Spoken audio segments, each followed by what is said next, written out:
Ako po'y karaniwang tao lamang.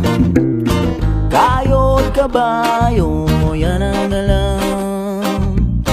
Karaniwang hanap buhay, karaniwan ang problema, pagkain, damit at tirahan.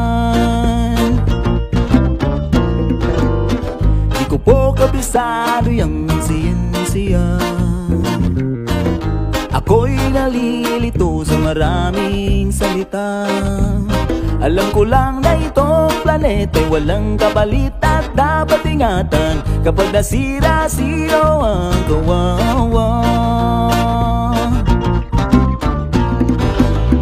Karaniwang tao, saan ka tatakbo? Kapag nawasak ang isang mundo, karaniwang tao